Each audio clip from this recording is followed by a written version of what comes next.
কালিলৈ গৰু বিহু শ্ৰমজীৱী গঞাৰ জনজীৱনৰ সৈতে সম্পৃক্ত এই ৰঙালী বিহু।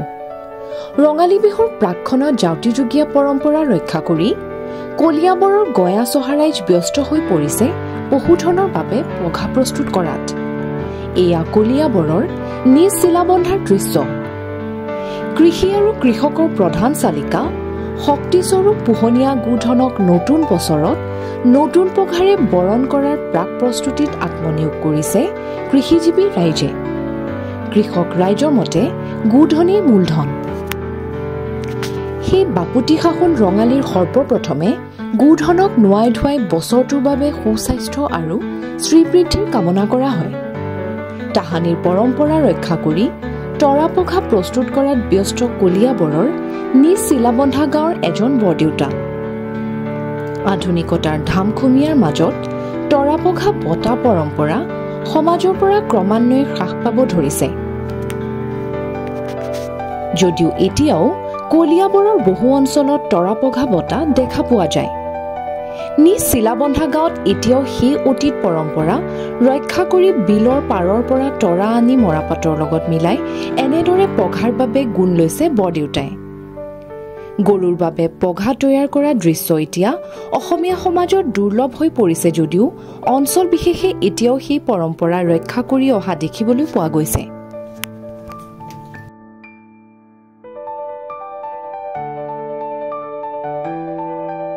মই গৰু বিহু ৰছী বনাই আছো।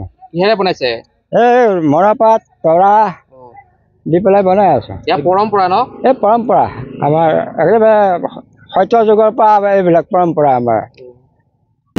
ধৰক মৰাপাত ফালি লওঁ, তৰা ফালি লওঁ, ফালি কৰি লৈ তৰুৱা এইডাল তৰুৱাহী বুলি কয়, তৰুৱাহীত আমি গুণ লৈ লওঁ, গুণ লৈ তাৰপিছত আৰু ৰছী বনাই থাকোঁ। আৰু তৰা ক'ৰ পৰা সংগ্ৰহ কৰে? তৰা আমি আমাৰ বিলত আছে, বিলৰ পৰা তৰা কাটি লৈ আহোঁ। আৰু পিঠা চিঠা খাবলগীয়া হ'লে আমি তৰাপাত ঘৰৰ পৰা লৈ আহোঁ, পথাৰৰ পৰা এই বিলৰ পৰা আনি ঘৰত দিওঁ, বনাই পিঠা চিঠা বনাই খাওঁ। আৰু তিনিগুণ, এগুণৰ পৰা গৈ দুগুণৰ পৰা গৈ তিনিগুণ বনাইছোঁ। হেৰাই মানে ধৰক আজিকালি হেৰাইছে এইবিলাক, নাইকিয়াই হৈছে নহয় আজিকালি। নবনোৱাই হ'ল মানুহে, চব কিনি কিনি আনে। আমি আৰু ধৰক আমি জানো যে বনাবলৈ, আমি ঘৰতে বনাই দিওঁ। এতিয়া 7টা গৰু 14 নাথাকে নহয় এইবিলাক, এইবিলাক মিয়া বঙালীয়ে বনাই কৈ ফাঁকি দিয়ে। এইবিলাক তৰা নাথাকে তাত।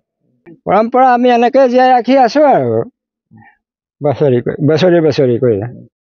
ৰাইজসকলে বা গৃহস্থীসকলে গৈ পিটনিৰ পৰা তৰা কাটি আনি শুকুৱাই ফালি কৰি লৈ পঘা বটে, পঘা বটি গৰুক পিন্ধাই, গৰুক নোৱাই ধুৱাই আহোঁতে গলচি পিন্ধাই আৰু গৰু বান্ধে। সেই গৰু বান্ধি কৰি লৈ আকৌ এবাৰ চাট বাৰী বনাই, চাট বাৰীৰে চাট মাৰি কৰি লৈ গৰু গোহালিত বান্ধে, চাকি বন্তি জ্বলাই। আমাৰ বছৰেকীয়া পৰ্ব আমাৰ সেইটোৱেই। আৰু তাৰপিছতে আকৌ গৰুক পিঠা পনা খুৱাই চাকি বন্তি জ্বলাই লৈ পেলাই গৃহস্থৰ ঘৰলৈ সোমাই যায়। হুঁচৰি এফাকি গাই দিয়ক। হুঁচৰি এফাকি। কঁকাল সৰু মৰু কেনা, কঁকাল সৰু মৰু এই মতে যে মোক গাই দিলে সেইটো। বহাগৰ বিহুতি আহিছে হুঁচৰি ওলাই সমিধান কৰা ঐ গোবিন্দই ৰাম। বহাগৰ বিহুতি আহিছে হুঁচৰি ওলাই সমিধান কৰা ঐ গোবিন্দই ৰাম। মিনতি বচন বোলো সৰ্বজন শুনিও শাস্ত্ৰৰ মৰ্ম ঐ গোবিন্দই ৰাম। মিনতি বচন কলি হ'ব। বৰ্তমানৰ বিহুৰ মাজত পাৰ্থক্যটো? পূৰ্ব বিহুৰ মাজত পাৰ্থক্যটো আমাৰ বছৰেকৰ বিহু বহাগ বিহু এটাই হয়। আৰু মাহেকীয়া আমাৰ বিহু অসমীয়া মানুহৰ 3টা বিহু হয়, আৰু বহাগ বিহু, মাঘ বিহু, কাতি বিহু। গতিকে বহাগৰ বিহুত আমাৰ আধুনিকতাৰ ধামখুমীয়া মাজত পুৰণিবোৰ হেৰাই গৈছে। পুৰণিবোৰ হেৰাই গৈছে। বহুতে এইবিলাক নকৰে। আগৰ মানুহে যেনেকৈ পিঠা পনা জা জলপান সকলো বিধি বনায় আৰু গৰুক যেনেকৈ প্ৰতিপাল কৰে, কৰে পদূলি মূৰত জাক দিয়ে, গোহালিৰ ওচৰত জাক দিয়ে, ধোঁৱা দিয়ে, বিচি কৰি গৰু সুমুৱাই আৰু গৰু পিঠা পনা খুৱাই লৈ ভিতৰলৈ গোহালি ঘৰত বান্ধে। আৰু মানুহসকলে গোপিনীসকলে কি কৰে, বিহুৰ 100 এবিধ শাক পাচলি বিচাৰি আনে। সেই এদিন বিহুৰ দিনাখন শাক ভাজিও ভাতো খায়, তিতা কেৰেলা সকলোখিনিয়ে খাই মিক্স কৰি লৈ পেলাই। আৰু বহাগৰ বিহুৰ আমাৰ পৰিৱেশ সেইখিনিহে মই জানো আৰু।